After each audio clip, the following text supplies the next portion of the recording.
We never stop hearing about how the internet's in the cloud, but really, it's in the ocean. About 300 undersea fiber optic cables are responsible for 99% of international data traffic. 99% of international data traffic. It's basically the same way we connect to each other in a single country, except underwater instead of underground. They transmit PewDiePie from Europe to America, and they connect stock traders in New York and London. And these cables, placed by private companies, are the backbone of the internet. But if you held one in your hand, it'd be no bigger than a soda can. There are just a few layers of protection from the water, including petroleum jelly. Yes, your internet is covered in Vaseline. They're vulnerable to earthquakes. At least a few times, confused sharks have bitten them. But many cables are beneath sea life because in some places they go as deep underwater as Mount Everest is high.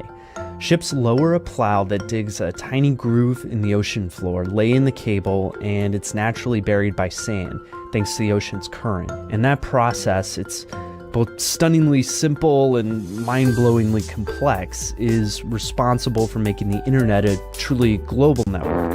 It's an idea that's audacious and crazy, and you think it has to be cutting edge, and it is, but it's also been going on for 157 years. Electric telegraphs have been around for a long time. Experiments in the early 1800s connected two ends of a garden using a clock that revealed letters.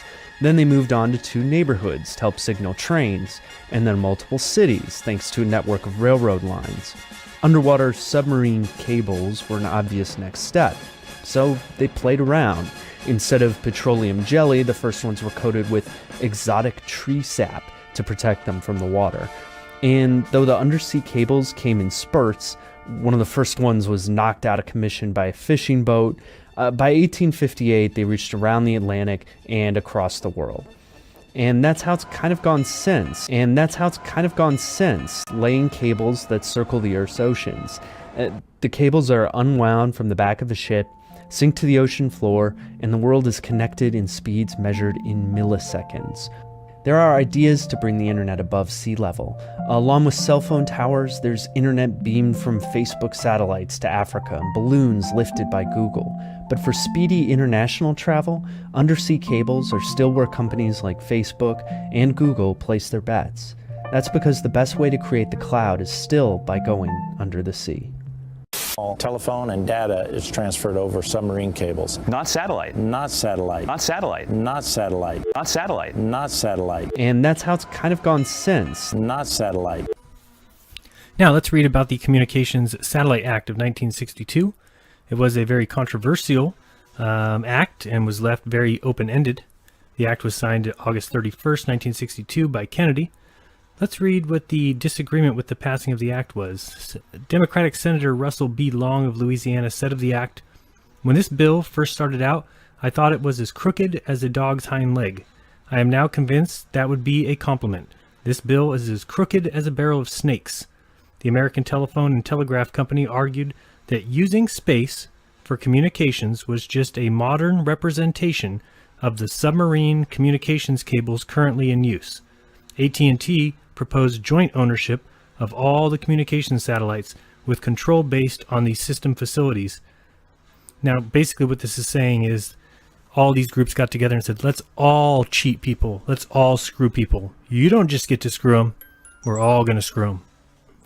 When we talk about the compromise that was taken in order for the legislation to pass, we see that the United States government, including the President, NASA, and the FCC, were all to maintain certain duties to monitor the communication satellites. The President was to observe every aspect of the development and operation of the satellite systems. He is also responsible for providing arrangements with foreign participation. NASA was designated as a technical advisor for the FCC and the Communications Corporation to the extent that would aid the nation. NASA was to receive reimbursement for the services it rendered. Now, let's give NASA more money. A little lower, we see comments on the act after passing. This is very important. The year after the act passed, President Lyndon B. Johnson reported to Congress that the act is progressing well in light of the complexities of the problem. Yet at this point, little had actually been accomplished. There had been no communication satellites launched, and only some research had been conducted to provide moving a path for moving forward. This was the only way a ship in distress could communicate before Marconi came on the scene in the late 19th century.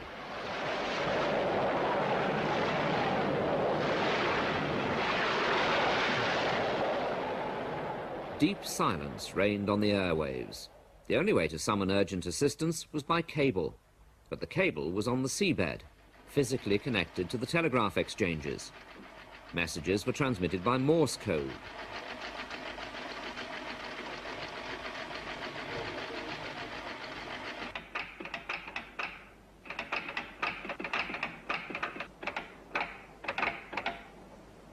In Morse, each letter is represented by a combination of dots and dashes, long and short electrical impulses. But within a few years, cable had a serious rival. The ancient university city of Bologna in Italy likes to boast of her highly charged atmosphere, just the place for inventors like Marconi, her most famous son. Even today, radio operators are known in Italy as Marconisti. From an early age, Marconi was fascinated by electricity. Working with leading researchers, he carefully built up the knowledge he needed for his inventions. He could never have done this with a conventional college education. His Irish mother brought her children up to speak English as well as Italian, and they were a musical family too. Guglielmo played the piano. While on holiday at the age of 20, he read an article on the experiments carried out by the German physicist Heinrich Hertz. This gave him a clear goal to aim at: the transmission of messages by means of electromagnetic waves. A spark jumps across the gap between two live wires. It emits electromagnetic radiation. This causes a second spark in the receiver. The radiation spreads out in all directions, like light waves. This phenomenon was at the heart of Hertz's research. At the same time, Alexander Popov in Russia was performing experiments on atmospheric electricity. He developed the rod antenna for use in his thunderstorm warning device.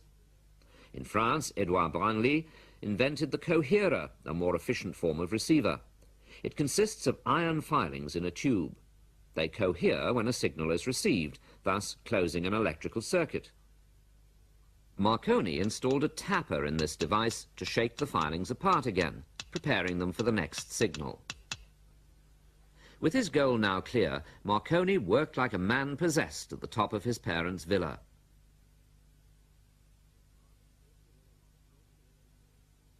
His father thought it all a lot of nonsense, a waste of time, but his mother believed in him and even brought his meals to the laboratory. After 2 years, he managed to get an electric bell to ring from a distance of 9 meters, and using a metal sheet antenna, succeeded in transmitting Morse code signals. The proud result? His signals went through forests, walls, fog, night, and over mountains and across seas. The electric current causes the electrons in the antenna to vibrate. They generate the radio wave. But in Marconi's early days, no one knew about electrons. Italy showed little interest in the invention, so Marconi went to Britain. With its enormous navy, Britain might be able to make good use of wireless transmission, he thought. The post office engineers, though skeptical, gave him support. Using antennas suspended from flying kites, Marconi soon achieved a range of 15 kilometers over water and sent the first wireless telegrams.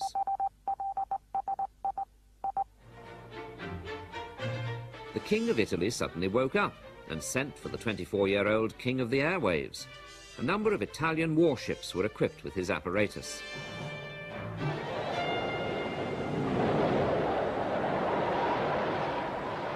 The frequency spectrum was still very broad, but it was adequate for summoning assistance, for example. Word spread that ships with Marconi equipment were safer.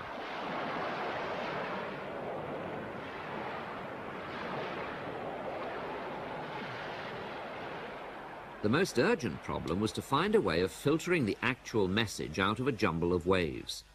Steady improvements in the receivers, allowing accurate tuning, enabled transmitters and receivers to function more reliably. Alongside the equipment, Marconi also hired out the radio operator, an entirely new trade. He imposed one condition: messages could only be sent to his stations, an effective monopoly. Altogether, Marconi held 800 wireless telegraphy patents.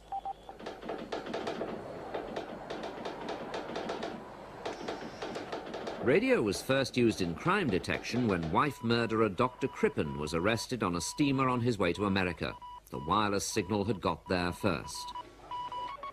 When the Titanic sank, 700 passengers owed their lives to the SOS message broadcast by the ship's radio operator. After this disaster, emergency frequencies were agreed worldwide.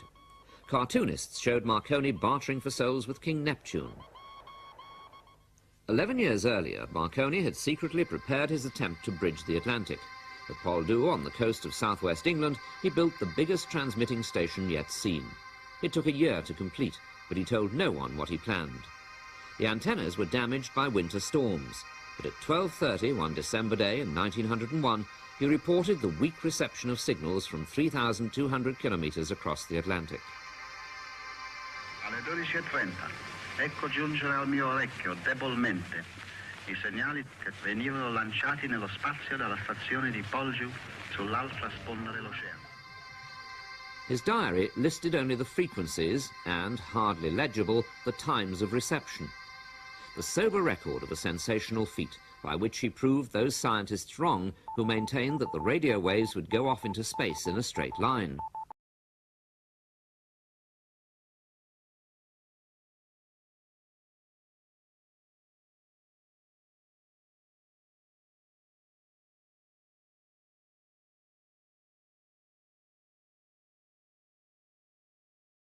Conclude this point by saying that you've accepted that it was based on an assumption. Do you still maintain that position? Well, it's the standard model of the Sorry, world. the standard model has no scientific backing. It is an assumption, correct? Well, it's the standard model. Sorry, the standard model has no scientific evidence. You only assume a value of R. Correct, Mick? For crying out loud, man.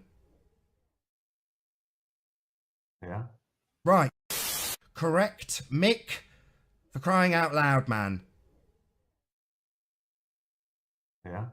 Right. And so Marconi's vision of a worldwide radio network has come true. It's been called the quiet workhorse of space science, a means of transporting ambitious and hefty scientific experiments to the edge of space.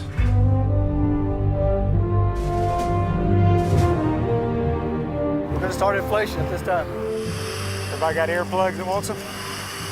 While the technology may seem old-fashioned, it remains the quickest and most cost-efficient avenue to near space. When you compare to satellite missions that take 5 to 7 years to develop and millions of dollars, scientific ballooning can be done on a fraction of that budget and in a fraction of that time. From the study of the atmosphere to the origins of the universe, it's been the vehicle for some of the most significant scientific discoveries of our time. And the future holds even more promise for one of the greatest scientific stories never told.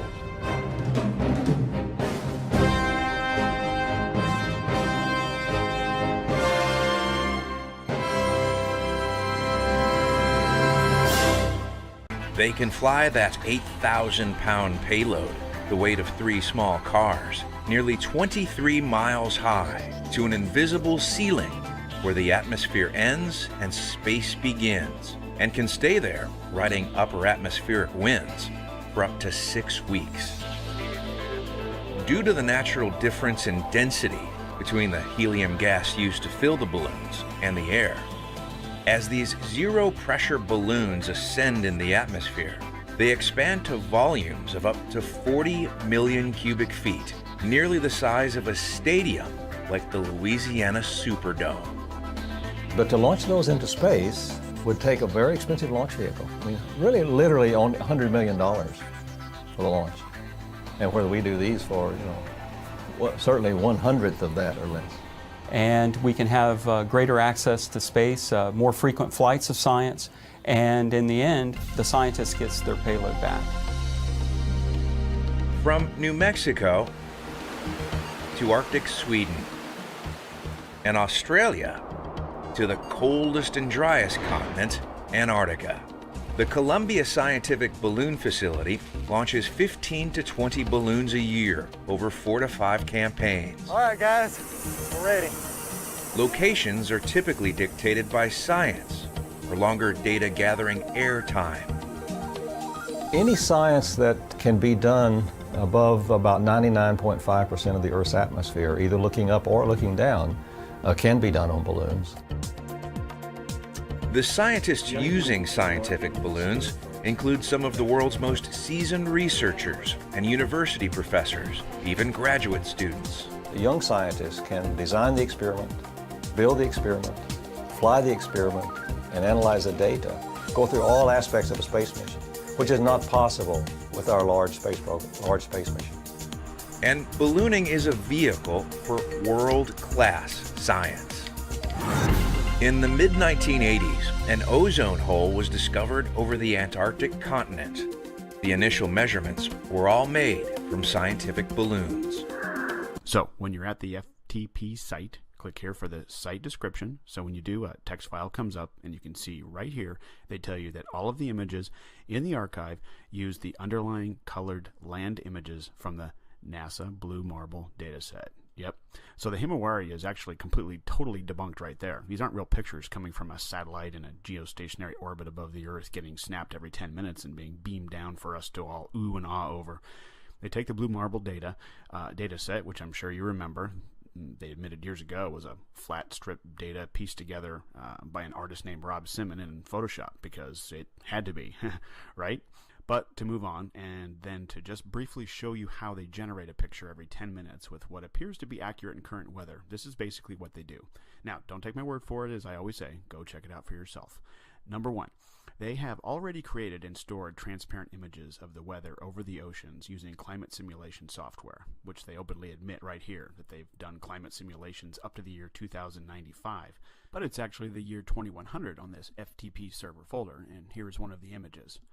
And following some of the other images that you can find where the land masses are transparent, and they use all this simulation software to come up with the weather over the oceans. You know, since our weather data comes from our ground-based Doppler radar, and it's impossible to use ground-based systems to cover the entire vast oceans, so that's where the weather over the oceans comes from, their software simulations. Number two, now for the weather over the land, the NOAA has supercomputers that take data coming in from all over the world, Doppler radar feeds, and crunch it all together and combine it with the weather simulation data over the oceans, so they come up with a complete composite weather quote-unquote map, which is then wrapped around a ball in their 3D modeling software programs, just like we've shown countless times in our previous episodes with the Earth and the planets, etc. So then what we get are composite images like this that are created in the 3D modeling software, the current Doppler weather data over land and the simulated weather over the oceans, and it looks like this. So this particular image is on the FTP server and is date and time stamped with October 11th, 2017 at 11:05 a.m. I just chose one randomly. Notice the image shows you the weather for the whole ball and not just part of the ball that is lit by the sun at this particular time. No Terminator line or anything like that, right? Okay, now here's the kicker.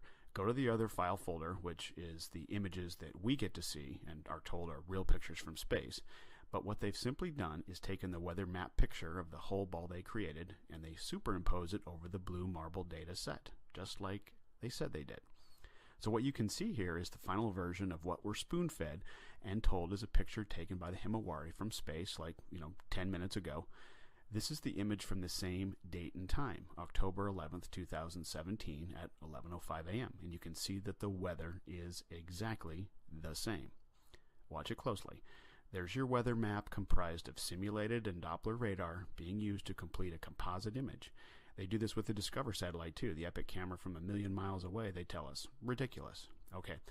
Now, also notice the final image has a Terminator line added in to try and make it look like a real picture from space, which drives a nail in the coffin of the Himawari because the weather data shows it over the whole ball completely. But they have to add a Terminator line to show the Earth only partially lit by the sun based on the time of day that the photo is allegedly taken. So if this is a real picture, how did they know where to put the clouds and weather on the part of the globe with no sunlight? It's completely dark there. It's all right here, guys. They are faking space. Hey, we all fell for it for a long time with their Doppler radar and weather simulation software, building a current weather picture and wrapping it around a ball in 3D software and pasting it onto a black background like they do with all the others, adding a Terminator line and calling it a real picture from space. Himawari debunked. Another high-profile balloon-borne experiment called Boomerang in 1998 showed the geometry of the universe is basically flat.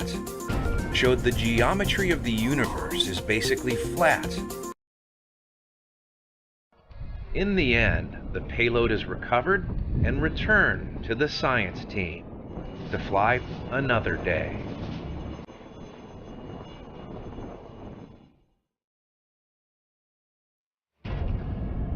Scientific ballooning, the best kept secret in space science. We're not blasting into the air with, beating the air to death with propellers or screaming through the air with rocket engines or jet engines. Nothing could be more elegant or simple. It's a continuity. I don't think lighter than air travel will ever be obsolete just because it is so perfectly elegant in its application. I don't think lighter than air travel will ever be obsolete. I don't think lighter than air travel will ever be obsolete. This is the list of all balloon launches from the Esrange Space Center in Sweden. You see this, people? What does that say? Mir. That's the Mir space module. February 24th, 1997. Here goes another one. Mir. March 17th, 1997. Mir. Okay? I want you to see these things. Here we go. Two more. Mir. February 18th, February 19th, 1999. Mir. It's the Mir space module, people, on a balloon. The ISS does not exist complete the way they show it on television. Here goes another one. Mir, on a balloon. What they are showing you of the space station is a computer-generated image. They are not showing you the complete module put together, flying at 17,000 miles an hour. Here you go. Look at this. Support Mir. They sent up a support balloon to resupply the Mir on a balloon. On a balloon, people. Look at this. Orion payload. Look at here. Inmarsat. You want to know where your satellite phone communications come from? A balloon, people. A balloon. I'll supply this document to whoever wants it. Here we go. Inmarsat test. Balloon. If you were to take time to search every single one of these flights to match it up with a particular rocket launch that they claim this thing was on, I guarantee you, you will be able to compare it with this Swedish Esrange Space Center balloon flight list. Balloon flight list. Balloons, people. That's your program. It's always been your program. Look at this. Mir short duration. Mir VLD. You got two VLD, and look at here. More Mir. This is in 2002, people. 2002. For those in Europe, you ever heard of Enviasat? Look at Enviasat. Enviasat. These things are supposed to be testing the atmosphere for particulates and, for pollution control. Balloons, people. You can't come to any other conclusion. You don't have any other information to prove you were at the launch pad and you saw them put this thing inside the nose cone of a rocket. You didn't see it. You can work for NASA, you can work for the Germans, you can work for the Russians. You did not see what you thought you saw going into a nose cone of a capsule and with an unedited video stream and put on a launch pad and launched into the sky on a rocket. You didn't see that. Look at NASA. Why is NASA using the Swedish to launch a balloon for them? Think about that. They're everywhere, people. They're carrying out the deception, the fraud, the hoax, the scam, the bullshit. It's all here. It's all here, people. I keep saying it's not what you know, it's what you can prove. Cloaked in secrecy, 2 American spy planes, the U-2 and the SR-71 Blackbird, made their mark on history during the Cold War. The U-2 was the first to become operational in 1956.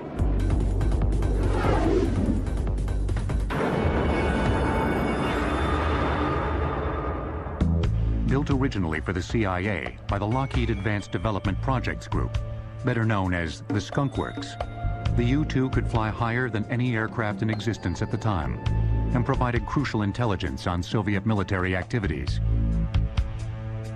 When there was worry that the Soviet Union might be gathering a bomber fleet or might be gathering its forces for an attack on Western Europe or whatever else it might be up to, there was no way, literally, to penetrate this Iron Curtain. The U-2 operations really gave rise to some remarkable images. There was imagery brought back that showed Soviet fighters trying to climb and catch it, stalling, spinning out of control, falling to earth, other airplanes trying to do so-called pop-ups to get to altitude. Clearly, they knew we were there, but they were very frustrated at not being able to reach us with airplanes. The long, wide, straight wings of the U-2 gave the plane glider-like characteristics. And it would soar so far above the ground that even if the Soviet military detected it, they couldn't reach it with fighters or missiles. Or so it was believed, until May 1st, 1960. On that day, Francis Gary Powers was shot down by Soviet missiles as he took photos from 67,000 feet. After Powers successfully ejected, the Soviets put him on trial for espionage. The incident severely strained U.S.-Soviet relations. Powers was released 2 years later. Today, high-altitude reconnaissance is done mainly by satellites.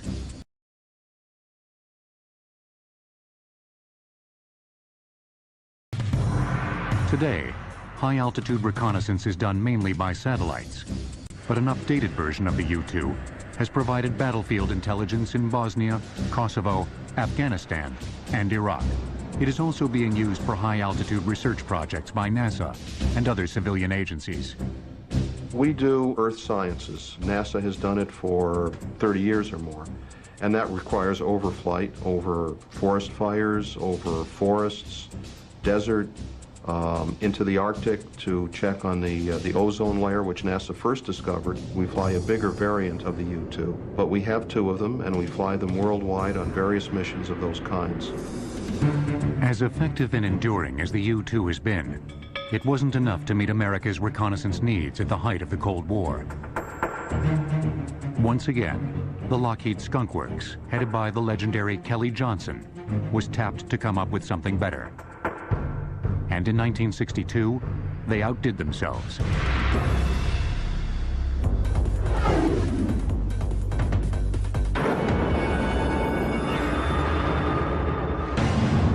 The SR-71 Blackbird, a high-speed, high-altitude spy plane, is revered by many as one of the greatest jet planes ever built.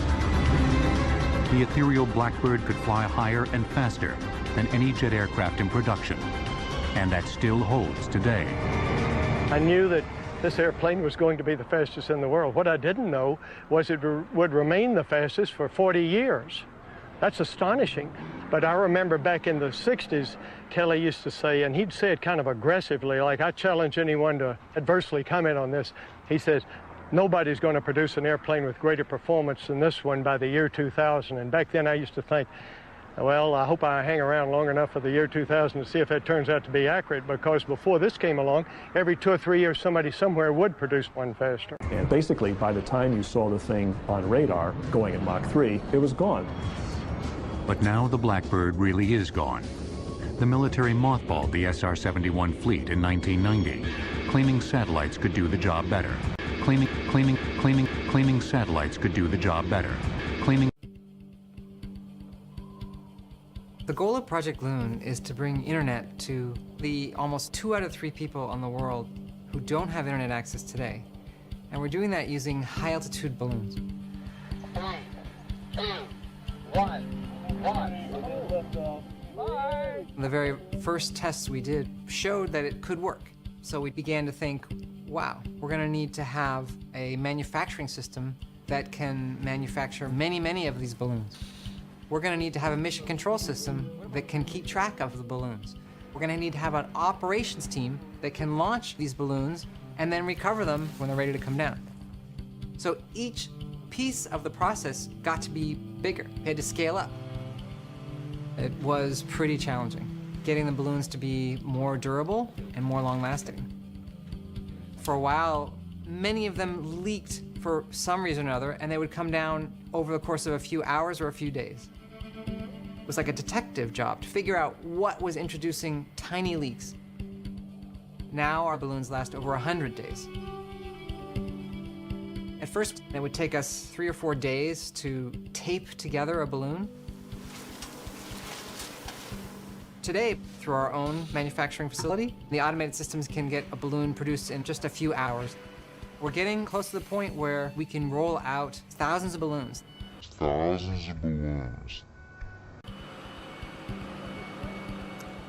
In the beginning, it was all we could do to launch 1 balloon a day. Now with our automated crane system, we can launch dozens of balloons a day for every crane we have. To steer 1 balloon, left or right, you actually go up or down. And that's because in the stratosphere, the wind goes slightly different direction at a different altitude. To provide continuous internet service, you're talking a complex choreography where thousands of balloons are being steered and programmed all in an automated fashion, so another balloon is coming just at the right time to take its place of the one that left. Our mission control system allows us to track every balloon and lets us optimally position the balloons to provide coverage exactly where the people needing internet coverage are.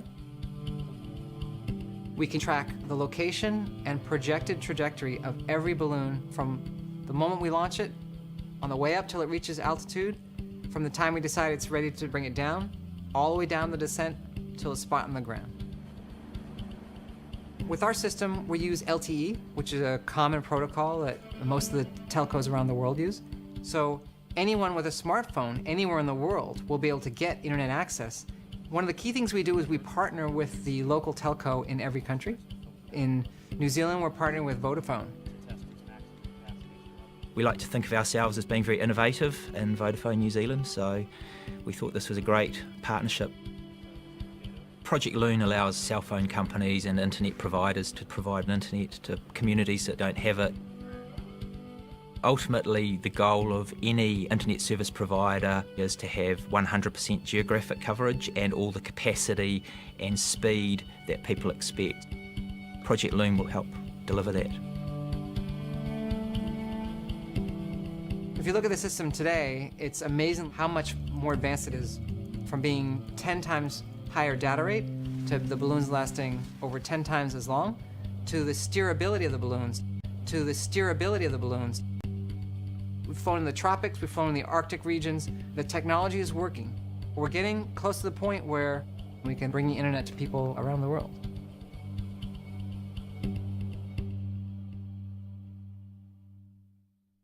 And people will swear this is satellite internet. Sure it is. Now, I'm going to do a little bit more reading, and this all comes from Globalcom's satphone.com. You'd think that satellite phones would make sense and would be easy to use, but let's read a couple of their terms and conditions. First one talking about data transmission use and dropped calls, and due to the technical nature of data setups and the inherent sophistication of data transmission through a variety of operating systems, Globalcom makes no representation as to the success of data calls through our system, along with the potential incorrect use. The Iridium system is a low Earth orbiting satellite constellation, has inherent flaws and anomalies that can create dropped calls of either voice or data nature. Globalcom can provide data setup technical support beyond the normal provided setup instructions at an additional charge. Now let's read about their limitation of liability, in case you find out that satellites don't exist. Among other things, it says the satellite services provided by the provider may be temporarily interrupted, delayed, or otherwise limited, and is not available everywhere in the world. Imagine that. Globalcom shall have no liability or credit due for interrupted service unless caused by our gross negligence. They shall not be liable for acts or omissions or from other carriers, equipment failures or modifications, acts of God, strikes, government actions, or causes beyond their reasonable control. Globalcom makes no warranties with respect to the service of any kind whatsoever, expressed or implied, except as specifically provided in this agreement. So then I was thinking, at least they get great internet service, right? So I looked that up, and it says, will I have access to the internet? Yes, of course you'll have access to the internet.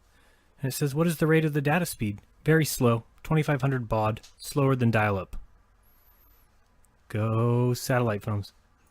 This is where I think every one of these guys needs to go. All these liars and scammers. You'll see here in the Dish Network agreement that you are required to return all such leased equipment in good operating condition within 30 days of disconnection of your service. You are not required, however, to return the dish antenna, which shall become your property upon complete service cancellation. I wonder why they don't want their satellite dish back. Let's say you've got a 747, a perfectly good, if slightly aging, wide-body jet. This 747 is 40 years old. NASA has owned it for 20 of those years. And if you can make out at the back there behind the wing, sometime in that period they decided it would be a really good idea to cut a 16 by 23 foot hole into the plane. It's not just any old hole in the fuselage, it's for this. This is SOFIA, which stands for Stratospheric Observatory for Infrared Astronomy. It's a massive flying telescope operated by NASA and the German space agency DLR. You might think that this is insanity or crazy idea, and there was a time, especially as we were developing it, because we ran into so many problems. The door had to work just right, and it took years to get that door to be right. But once we got it working, we were getting results that can't be done any other way at this point. We were getting results that can't be done any other way at this point. We were getting results that can't be done any other way at this point. Can't be done any other way at this point. SOFIA has a lot in common with the Hubble Space Telescope. They're similar sizes.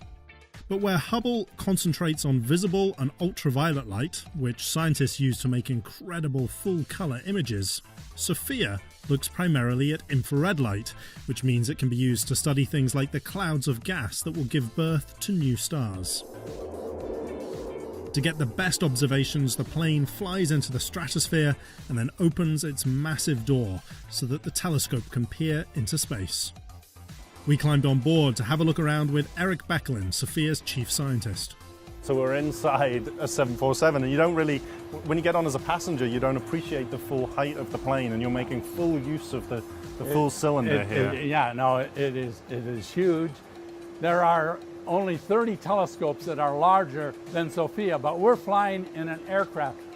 It's versatile too. New equipment can be fitted to make different kinds of observations. Different kinds of observations. The telescope is a marvel of engineering, with gyroscopes and precision bearings, keeping it locked on its target even through turbulence. The thing I like about SOFIA is that it brings together astronomy, which I love and I do, and it brings together airplanes. Everybody is excited about airplanes, but doing them together is really very special.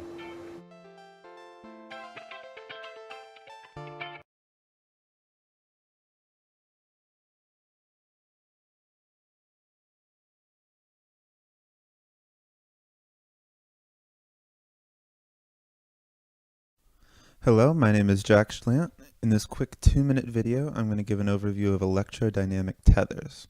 I'm going to start with what is an electrodynamic tether, talk about the basics and the general mechanics of these devices, and then I'm going to briefly touch on some of the many applications of electrodynamic tethers. Okay, so electrodynamic tethers are a type of space tether that takes advantage of a planet's magnetic field to generate a current and drive some resistive load. In the diagram, we can see a simple model of an EDT. The tether itself is just a very long conducting wire, usually on the order of several kilometers in length. And it's attached to some sort of space vessel, usually a satellite. And the basic principle is that electrons are collected from the upper atmosphere of Earth, in this case, onto the bare conducting tether and then forced down through the wire by the virtue of the direction of Earth's magnetic field. and they travel down through the wire and eventually get expelled as free electrons again at the emitter. Thus, we have an electric potential generated across the tether, which can be as large as hundreds or thousands of kilowatts for sophisticated designs, and produced at a pretty low cost. Electrodynamic tethers can be used for many different applications. Broadly, EDTs can operate as electrical generators, converting kinetic energy to electrical energy, or motors, converting electrical energy to kinetic energy. Because of this, one main application of EDTs is in something called tether propulsion systems, which have the ability to change the orbit of a spacecraft. Tether propulsion systems are seen as a cheaper alternative to conventional rocket thrusters, active once the payload being transported into space has reached low Earth orbit. EDTs of this kind can brake or accelerate the satellite they're attached to by applying a direct current to the tether. This and many other applications of EDTs were designed using knowledge of the Lorentz force, which governs the total EMF exerted on a charged particle moving through an electric field and magnetic field, and is in the direction of the cross product of the E field and the B field. EDTs have a long list of both current and potential future applications. We touched on the first three in this list: power generation, electrodynamic thrusters, and altitude stabilization. It also can be used in the fields of radiation shielding, communication antennae, low-gravity laboratory simulations, and space transfer vehicle launch. In the scope of scientific knowledge, EDTs and space tethers in general are a relatively new field of research. Though EDTs have been successfully demonstrated in several space missions, notably the TSS-1, TSS-1R, and Plasma Motor Generator missions. TSS just stands for Tethered Space Station. There is much about EDTs that remains to be optimized and implemented to full potential. Well, that's pretty neat. I mean, NASA uses electromagnets and this track to help them develop new ways to propel a spacecraft into orbit. And you know what? NASA's also using electricity, magnetism, and tethers to help them propel spacecraft already in orbit. Wait, you said tethers, like tetherball, with the pole and the rope attached to the ball? Absolutely. Some other examples of tethers besides tetherball are the elastic string that keeps a paddle ball on a paddle, a fishing line that keeps the fish on a pole, and even a leash that keeps a dog close to its owner. Maybe you can think of some more examples. NASA's latest space adventure has gone horribly wrong in Central Australia. A giant helium balloon and its state-of-the-art cargo has crashed on takeoff, smashing into cars and sending onlookers running for their lives. Anna Henderson reports. As the giant helium balloon was launched into the air, its precious cargo became a high-speed projectile. Unexpected strong winds pushed the 2-ton platform of scientific instruments off course and onto a path of destruction. Maybe you can think of some more examples. You know, NASA has been using tethers and conducting experiments in space for years. I'd say goodbye for her. She's going to get burned. You're right. In fact, in the 1960s, the Gemini astronauts used tethers to connect their spacecraft to another unoccupied rocket. The 1960s! Far out, man. What?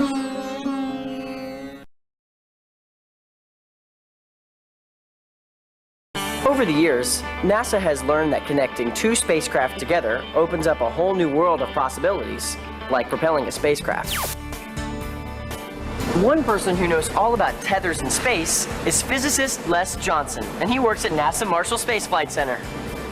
Thanks, Van. We're testing a new kind of propulsion system for space that doesn't need any rocket engines or fuel. Instead, it'll use the Earth's magnetic field to help push or pull on the spacecraft. All magnetic objects form invisible lines of force that extend between the poles of the object. A magnetic field is the space around a magnet where you feel its force. Magnetic field lines extend and radiate between the Earth's north and south poles and between the poles of the magnet. Basically, the Earth's magnetic field works with a special type of wire or conductor called an electrodynamic tether to push or pull on the object. The electrons that make up the electric current flowing through the conductor will experience a force when they move through a magnetic field like the Earth's. Since they're trapped in the conducting wire tether, the force will be applied to the tether and whatever is attached to it. Depending upon the direction in which the current is flowing, this force can be a push or a pull, either lowering or raising a spacecraft's orbit.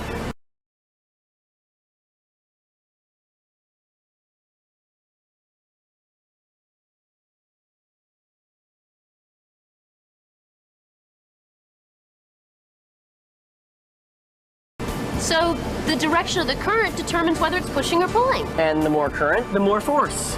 Right. In fact, NASA Marshall is working on a project called ProSEDS, which uses the Earth's magnetic field to push or pull on the attached tether. When the tether moves, so does the spacecraft. Les, ProSEDS is an acronym, right? What does it stand for? ProSEDS stands for Propulsive Small Expendable Deployer System. Space exploration is limited largely by the cost of launching payloads. Finding a cheaper way to explore space is always very important to us. Typically, a rocket will place its payload into low Earth orbit, and from there, propellant-fueled thrusters have to boost it to a higher altitude. ProSEDS is one experiment that focuses on the technology to cut the expense of placing a payload into its final orbit. Sounds like ProSEDS can be a nice alternative to using rocket engines and lots of fuel. Absolutely. Scientific ballooning, the best-kept secret in space science. Absolutely. Electrodynamic tethers could one day be used as a cheap, lightweight, and reliable way to remove space junk from orbit, keep the International Space Station in orbit, and even power missions at other planets. Wow, this can get us to other planets? Tethers offer us unlimited possibilities, Van. That's why I'm all charged up about this project.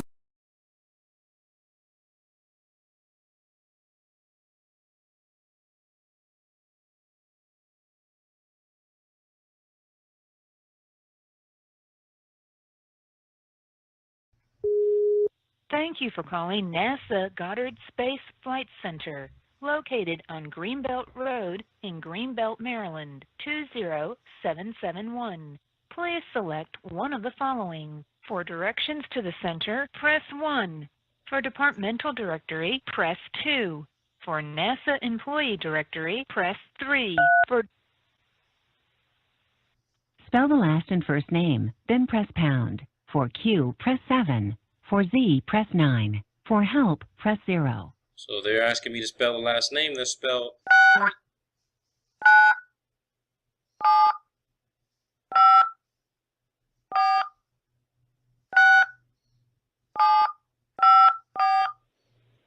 For Mike. at extension 61437, press pound. To cancel, press star. This is Mike. Mike, Miss Linsky? Yes. Mr. Mislinsky, sorry about that. This is Robert Bassano. How are you? I'm a graduate student. I wanted to know if there was just a couple of questions you could help me out with some answers. I'm on you guys' website right now, and it's regarding Hubble. Okay. Okay. Who are you with? I'm a graduate student at university. Okay. What?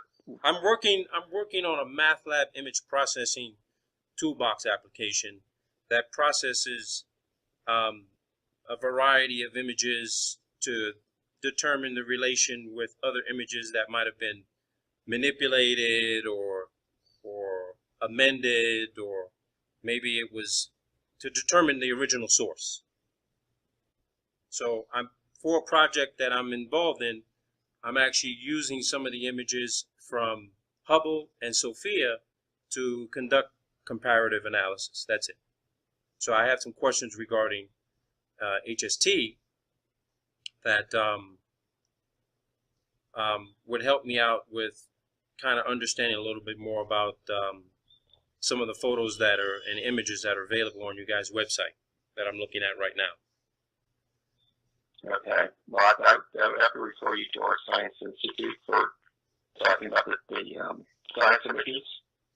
Well, no, I don't need to talk about the science images per se.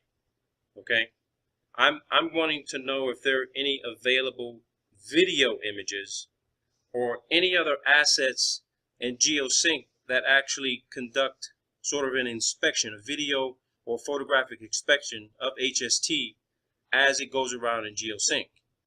Because I'm looking at all the videos you guys have online on NASA's website, and all the videos that I've seen, they're all CGI and computer generated, illustrations and other type of computer generated images that are not original source, coming straight from Hubble or any other asset vehicle that may be within range of Hubble to take photographs of it. Okay, but again, I have to refer you to our Science Institute. Well, you're the deputy missions operations manager, right? Yes, I am, but I'm not at liberty to talk to you about specific Hubble items. Well, I'm not asking for specific Hubble items. I mean, well, let me ask this general question: are you able to view Hubble in real time? To view Hubble in real time? No, Yeah. Are you able to obtain and view a real-time image of Hubble as it is right now, wherever it is? No, we can't do that. Or is there any other vehicle that can view Hubble in operation? Not that I'm aware of. Can I ask you how long you've been working on the team with the HST team? I've been with HST over 25 years. Now, have there been any real-time video, high-definition video images of Hubble at 330 miles or so? Not that I'm aware of. There are none? Not that I'm aware of. Wow. Yeah, so S&T wouldn't be able to tell me anything. I mean, you're the DMO, you're the DMOM, and you're saying in 25 years you've never seen Hubble actually in real time. Well, we certainly had servicing missions. Well, yeah, you've had servicing missions, but you're not able to see what's going on with Hubble from the ground in real time. We do not have optical tracking of Hubble from the ground. That's true. Okay, so you don't have optical tracking of Hubble from the ground? No, we don't. Wow. So if let's just say if I use my Celestron, there's no way for me to actually get a visual, real-time visual of Hubble as it say was passing over Virginia. You might be able to, track the sunlight that lens off of it. Well, wait. I'll be able to track what? Sunlight reflecting off of it. But operationally, we do not look at the vehicle, from the ground. We use radio signals that transmit engineering data from the vehicle to us, but we do not look at it physically. Okay, when STS missions or any other mission goes up to service Hubble, well, I mean, the last time Hubble was serviced was the last shuttle mission, right? Well, not the last shuttle mission, but we were last serviced in 2008. Now, so the last servicing mission was in 2008, and from the research I did, I think they put up the WFPC-3 camera, right? That was the last camera installed. Right. Okay. So when they service, what altitude is Hubble at when STS goes up to service it? I mean, does it drop down to an altitude where STS, can get within range of it? Or does STS go up to that altitude? The space shuttle goes up to that altitude. I'm just trying to wrap my head around this because ISS is somewhere around 230, 240. Hubble's supposed to be almost 100 miles above ISS. But I've never seen any video from servicing where any STS mission has gone that far out above ISS. I mean, I know we have geosync out there, way above that, but I've never seen that.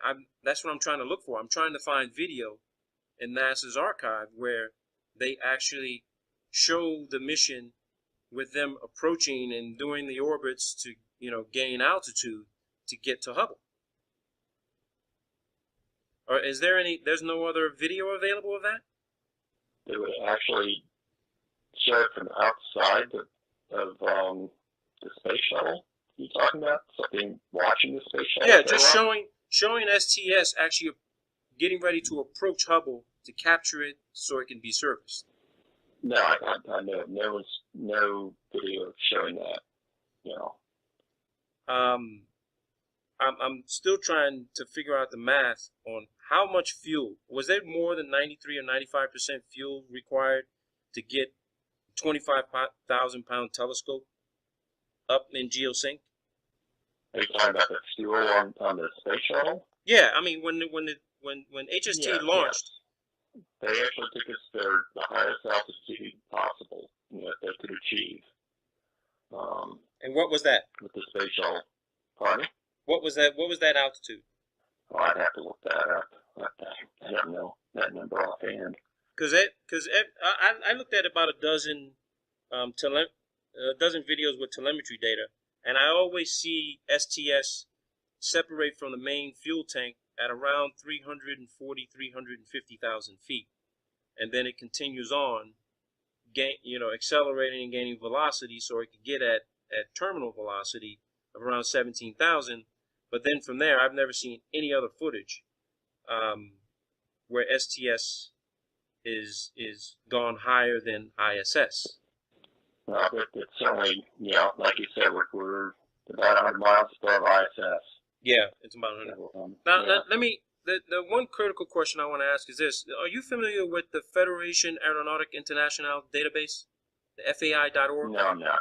Okay. No, I'm not. Well, I am, and NASA is actually a member of FAI. Every single, I wouldn't say every single STS mission, but I'd say about 2/3 of the STS missions, specifically the servicing missions for HST, are in this database. It's FAI.org. Federation Aeronautique Internationale. When I put in the data for STS-31 on April 24th, 1990, nothing comes up. So I decided to use some other search query factors. I put in the crew members' names. Nothing comes up. I put in the STS mission number. Nothing comes up. So then I decided, okay, this falls under another category, and they have a list of category that describe, one or more astronauts traveling to a celestial body, one or more astronauts, the amount of time they spent in space, so on and so forth, durations. So I decided to click on the selection that says greatest mass lifted to greatest altitude. Okay? So I automatically and logically assumed that, STS was one of the greatest mass, if not the greatest mass lifted to greatest altitude of 330 miles. And there's nothing in the database. So over a period of 4 months, I kept checking the database. And FAI actually they shut down the website and then updated their database. And I'm not sure if this was direct, but I had sent them an email saying, I'm looking for this particular mission on this particular date. Here goes the data. Is there a possibility that you have a problem updating your database? Could you please let me know or correct this? So a few days later, the website went down and it came back up. So I went searching for the data again. Now, I'm making a weekly habit of doing this. Checking, because maybe it's just some sort of database entry error that's common in just about every single local, national, international database with that type of error that may occur where maybe I'm not using the right search criteria. So I sent FAI.org an email asking them, could you please let me know if I'm not looking at this the right way, could you locate this information in your database? They sent me back an email telling me, no, this was not registered in our database. No one filed an application for this to be put into the record book. So the conclusion I'm coming to is this. Is there a reason why NASA didn't put HST in the record books, but they put every servicing mission in the record books? Because every servicing mission is listed, but STS-31 on April 24, 1990 is not listed. I can't speak to that, but obviously that's not a NASA database. No, I do. I understand that, but again, I know it's not a database that NASA maintains in the database at all. So I please forgive me for saying this. Just please forgive me, and I don't want it to sound like some sort of crackpot idea or weird conspiracy, because that's not where I'm going with this. I have to say that I'm questioning that Hubble is even where they say it is. Because why wouldn't a $1.5 billion telescope, which is being used by every university around the world and every scientist who's involved in any kind of astrophysics, astrodynamics, just space exploration period, if we're getting these images from Hubble and Sophia, which is a 747 special purpose, with the same exact technical specifications when it comes to the telescope, Sophia's taking the same exact pictures of Hubble. And that's where the disparity in image analysis comes in, because I have a half a dozen photos I took off from NASA's website for Hubble and Sophia, and when I ran them through MATLAB's image processing toolbox for comparative analysis, those images came from the same source. And it wasn't at 330 miles above the surface of the Earth. So that's interesting. That's where I'm trying to understand. You know, I'm mostly into IT, sir. That's what I do. I'm into information technology, security engineering, and database management. And I know NASA has a massive database. You guys got over a dozen supercomputers all around the country, all around the world, that need to be managed just about by any and everybody. And their tasks are solely to keep the systems up to date and make sure they're operating efficiently and effectively, so that you can be able to go to your computer terminal and type up a query, and that information comes up literally in a nanosecond. That's how readily available it is. So my problem right now is that it makes no sense to me and why STS-31 is not in the database. And you confirm that you've worked for them for 25 years, and nobody sitting at Goddard who's on the Hubble team has ever seen Hubble in real time conducting any operations on the ground that could have been shot from another satellite asset with a high definition camera and imaging to take a picture of Hubble. Why would you expect anybody to do that? Well, I'm going to explain to you why. Because I used to be in the military, intelligence, surveillance, and reconnaissance. You don't send out a drone or an ROV and not have cameras on it so that you can track where it's going and where it's at and what might come in contact with it to interfere with its operations. And just to be honest with you, if, paying my taxes, $1.5 billion, I'd want to keep an eye on that asset. Not just from signal and telemetry data, but I also, in the year, in the 21st century, I need to have eyes on when I need to have eyes on, just in case something went wrong. Well, if something goes wrong, it wouldn't be something external necessarily. No, that's not. I wouldn't say that that's so, because I know of at least a few events where Hubble had to be retasked because it had to avoid collision with something else that was up there. Well, you're misinformed then.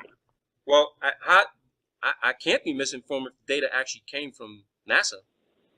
Could you point me to where it says that Hubble was actually retasked because of some external, I'll call it a threat, or external, object? No, I mean, it had to be flipped around. It had to be maneuvered to go to either go to a higher altitude or change its trajectory because there was something up there that might have collided with another satellite from another country. Well, you are sadly misinformed then. Okay. Because Hubble doesn't even have a propulsion system, so it can't possibly change its orbit by itself. So how does it move position? I suggest that you build up a little bit more on. No, I mean, I have the data right up in front of me. I mean, it's right on your website. It's right here, spacecraft and instruments. I'm looking, it's right on the left-hand side. It says what the Hubble's capabilities are, how it maneuvers, how it changes direction. That's just rotating the vehicle. That is not changing altitude. That is not changing trajectory. That is not changing orbit. Okay. That is just changing its orientation. So you're saying that Hubble actually stays at the same altitude through every orbit, and it doesn't decay in altitude. It doesn't lose altitude. It loses altitude because of atmospheric drag. Okay, so when it loses out, so over 20 years at 330 miles, we do the mathematics, ISS loses somewhere between 1.5 to 2 miles every 3 to 5 minutes. So what is keeping, over 20 years, Hubble should actually almost be within 10 miles of ISS. Well, sir, I've done the math. I don't know about you, sir, but I've done the math. At 340 miles, that's what's on your website, 15 orbits a day, Hubble should actually be nearly within 10 miles of ISS if ISS is actually at somewhere around 220, 245 miles. That's the stated standard data. I've actually seen data on NASA's website. It's clear as day. I can send you the information where actually ISS has gone from 245 miles to 190 miles above the surface of the Earth. And then it jumped. And then they fired whatever thrusters or whatever to put it back up into its normal geosync orbit at low Earth altitude elliptical orbit. So if you're saying, I'm not disagreeing. Yes, Hubble is losing altitude. But if that's the case and there's nothing to propel it back up to its original operating altitude of 340 miles, over a 20-year period, Hubble should be, this year, within 10 to 20 miles of the ISS. Well, visual line of sight, no optical assessment or adjustment. Mechanics? I'm sorry? Are you familiar with orbital mechanics? Yes, sir, I am. Are you familiar with atmospheric drag? Yes, sir, I am. I know that Hubble, I know the ISS. Cycle? I'm sorry, sir? Are you familiar with the solar cycle? Yes, sir, I am. And its effect on the atmosphere? Yes, sir, I am. I've been doing nothing but studying that for 3 years. Okay, so obviously you know during solar minimums, the atmosphere contracts and there's very, very little drag at Hubble's altitude. So your 2 miles per year is a very gross oversimplification. No, I didn't say 2 miles per year. ISS is 100 yards long, 50 yards wide, give or take. Okay, it's 3 to 5 times the size of Hubble. Okay, so you have a larger mass, traveling at somewhat maybe a comparable speed. It's at lower altitude, so yes, you're going to have more drag. Hubble's at 100 supposed to be 100 miles above that, so yes, you're going to have less atmosphere, but a little bit more. You're still going to have the atmospheric drag because neither vehicle is in free space, a vacuum. Right. Neither vehicle. And also, the Hubble orbit was raised during the servicing on 2 of the servicing missions. Yeah. You're right. You're right. I agree with you on that because I looked at the servicing missions, and it seems as though Hubble, each servicing mission, Hubble dropped down based on its 15 orbits a day.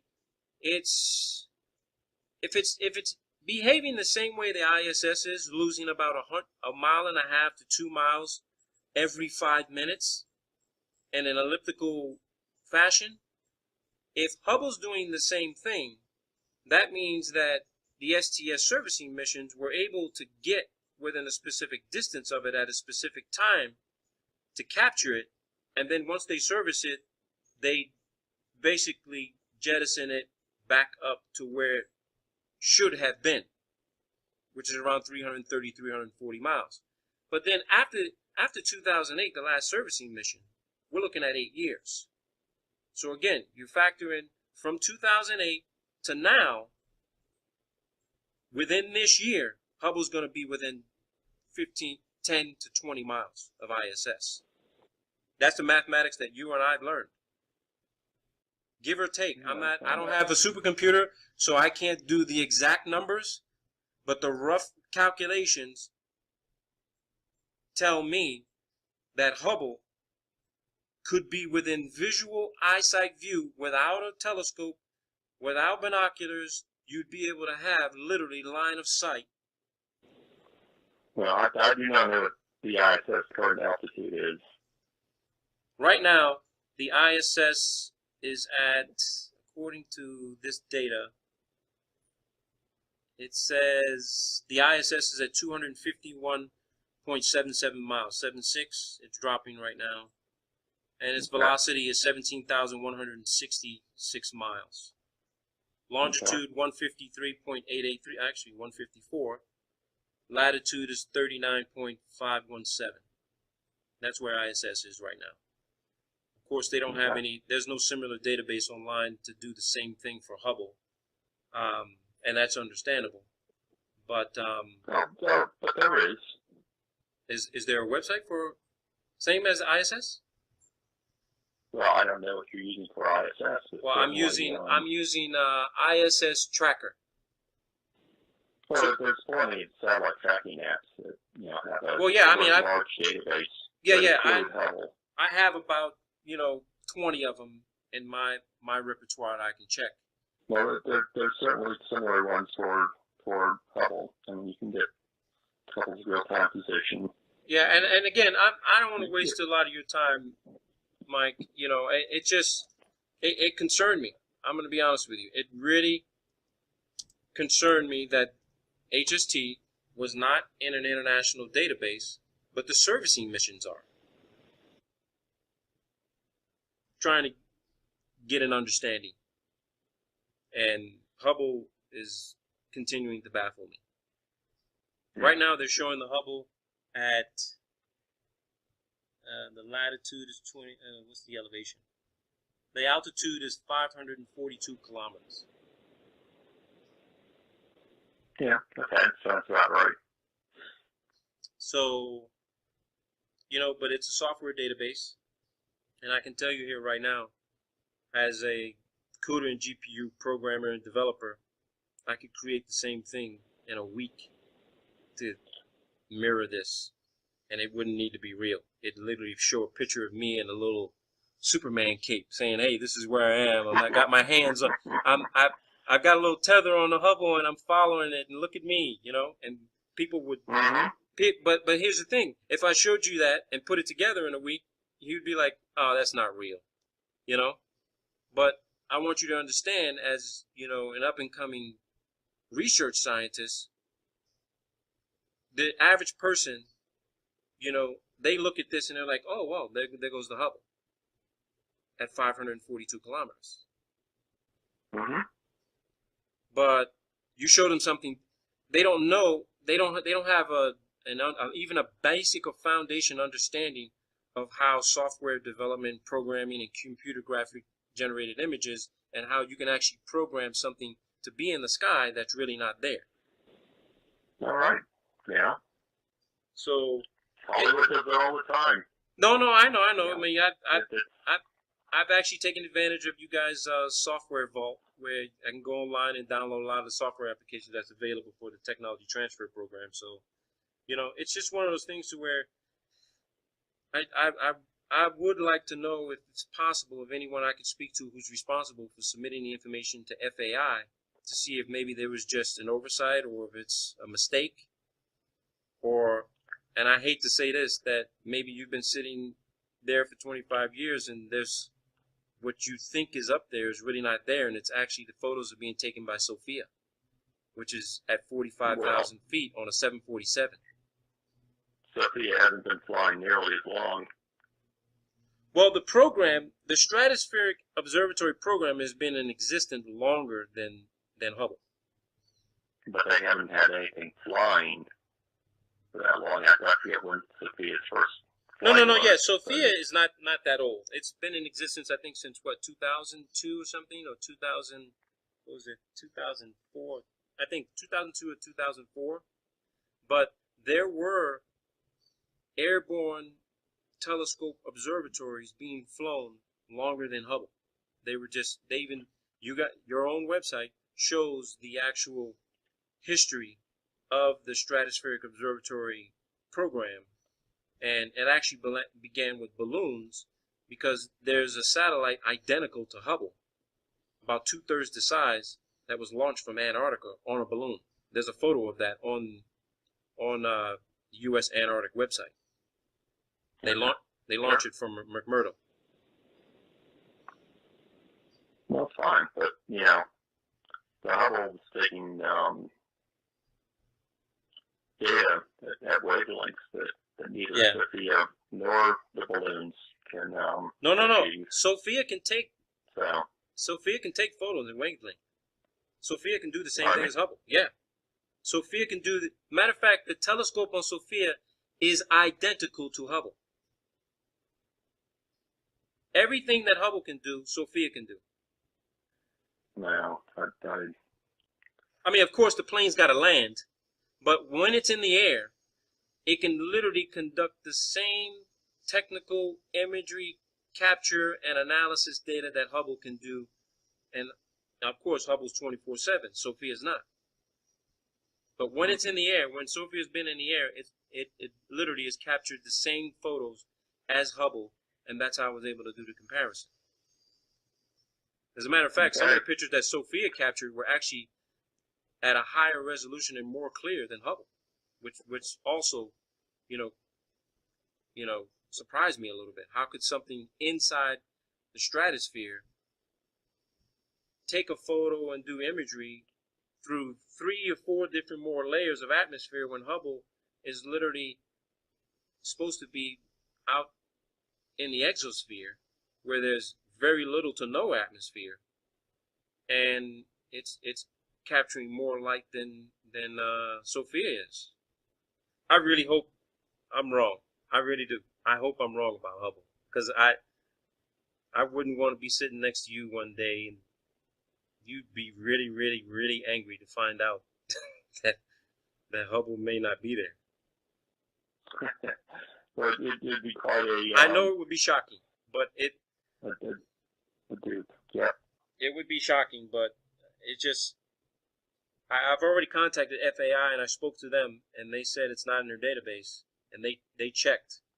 It took them about a week to get back to me, and they looked through the entire database. They said they even looked to see if maybe it would have been erased or deleted by mistake, because they were able to check their log records, and there was never even anything submitted. There was nothing. I mean, why put the servicing missions in the record? I mean, you can go to FAI.org when we hang up. Just check the servicing missions for yourself. You'll see them there. But when you check for Hubble, STS-31, you enter in Charlie Bolden's name, all the crew members, nothing. Nothing. And FAI has been in existence longer than NASA. I think, I'm not going to say I'd be applying for any kind of Nobel Science Prize, but I think I might have a more viable theory of how it may all be working. Interesting. I'll be watching for it. Because dark fluid. I gotta go. Yes, sir. I really appreciate it, Mike. I really appreciate it very much. I didn't think I'd be able to talk to anyone at all because I tried to call the project manager. When you click on pound to go to his number, and I click to the deputy project manager, Mr. Haskins, and the deputy project manager, Pat Krause, when I go to click on for their extensions, it just hangs up. Are they even working there anymore? Yeah, they're still here. So what website are you looking at to get the numbers? No, I didn't get the numbers. It just, I was given a number by the Goddard Center, and they told me to dial 2000, and it asked you to put in the prompts, press 3 for the directory, So I don't have your direct number. It says your extension. It says press this button to speak to this person. So Okay. when you press the button, it doesn't go to them at all. Interesting. Yeah, I can explain that. Yeah. Okie dokie. So Okay. I really appreciate it, sir. I really do appreciate it. You No have problem. a good Memorial Day weekend, and stay safe. You too. Take care, sir. Bye. Bye-bye. Well, there you have it, people. You heard the conversation. You heard it. You heard it clear as day. This guy could not answer why the Hubble is not in the FAI.org database. They all said the same thing. NASA's Office of Inspector General, their special agent investigator says that's not a NASA website. We don't manage it. We don't operate it. We're not responsible for it. But they put all their other fucking missions in this database, but they didn't put Hubble. They put the servicing missions in the database, but they didn't put Hubble. This guy can't explain it at all. Never seen it. 25 years. 25 years. And now he's thinking, man, I just talked to this guy. That Hubble is not where it is. He says it has no jets, propulsion, no nothing. It loses altitude, people. It's been losing altitude since 2008. That's NASA for you people. You know my motto. It's not what you know. It's what you can prove. And that, people, was the phone call of the year. All you have to do is lie on your back on a moonless night and look around carefully. Yeah, occasionally you'll see something that looks kind of like a star, but it's moving. It's moving a little fast too, and that's actually a satellite. Yeah. People claim to see satellites with the naked eye, even though they are only the size of a small bus or smaller and supposedly orbit hundreds or thousands of miles up. In reality, we all struggle to see a commercial plane relatively close to us at, 5 to 7 miles high due to the laws of perspective. We simply cannot see something that small from that far away. Now let's have a look at some low Earth orbiting objects such as the International Space Station, or ISS for short. NASA says that the ISS orbits at only 250 miles high, but that is only 1/32 of the Earth's diameter higher than the Earth itself. And imagine an ant on a basketball. Raise that ant half an inch off the ground.